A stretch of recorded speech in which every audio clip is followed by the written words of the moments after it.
বিসিবির পরিচালক আসিফ আকবরের ফুটবল নিয়ে করা মন্তব্যে এবার বাফুফে প্রাঙ্গণে প্রতিবাদ মিছিল করেছে ফুটবল সমর্থকেরা।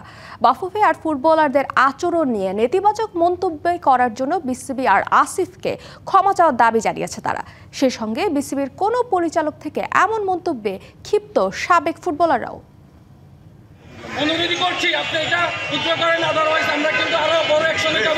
বিসিবি পরিচালক আসিফ আকবরের সম্প্রতি ফুটবল নিয়ে করা মন্তব্যে তাতিয়ে তুলেছে ফুটবল পাড়াকে। তার করা মন্তব্যের জেরে এবার বাফুফে প্রাঙ্গণে প্রতিবাদ মিছিল করেছে ফুটবল প্রেমীরা। তাদেরকে ফিল্টার হতে হবে, তাদের লোকজন যে আচরণটা সারা বাংলাদেশে করছে। ফুটবল নিয়ে নেতিবাচক মন্তব্যের পর মঙ্গলবার আবারও ক্ষুব্ধ কণ্ঠে আসিফ বলেছেন বাফুফে তাকে গুরুত্ব দেওয়ার তিনি খুশি, তবে বাফুফের এমন একরোখা আচরণ নিয়ে তিনি কথা বলেই যাবেন। এমন নানা মন্তব্যে আগুনে যেন ঘি ঢেলেছেন তিনি। তার এমন মন্তব্যে বেশ ক্ষোভ প্রকাশ করেছেন সাবেক ফুটবলাররা। এটা তো আসলে সে তার জ্ঞানহীন, সে আসলে জানে না বাংলাদেশের প্রতিটা সেক্টরে বাংলাদেশে কোথায় কোথায় স্টেডিয়াম আছে।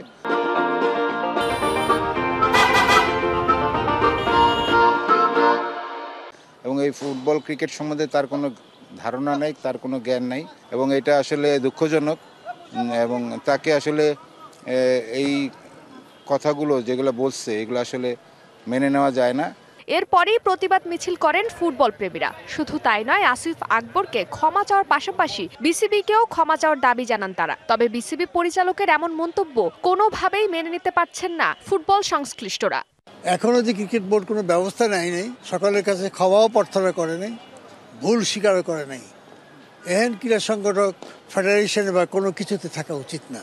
বাফুফের স্বেচ্ছাচারিতার উদাহরণ টানতে গিয়ে গণমাধ্যমের সামনে আর্চারি ফেডারেশনের প্রসঙ্গ টেনেছেন বিসিবির নয়া পরিচালক আসিফ আকবর। ফুটবলারদের পেছনে কেউ কলকাঠি নাড়ছে, তাই তারা আসিফের পেছনে পড়েছেন বলেও মন্তব্য ছিল তার। সেই সঙ্গে আর্চারি ফেডারেশনের সাথে বাফুফে অন্যায় করেছে বলেও মন্তব্য করেন তিনি।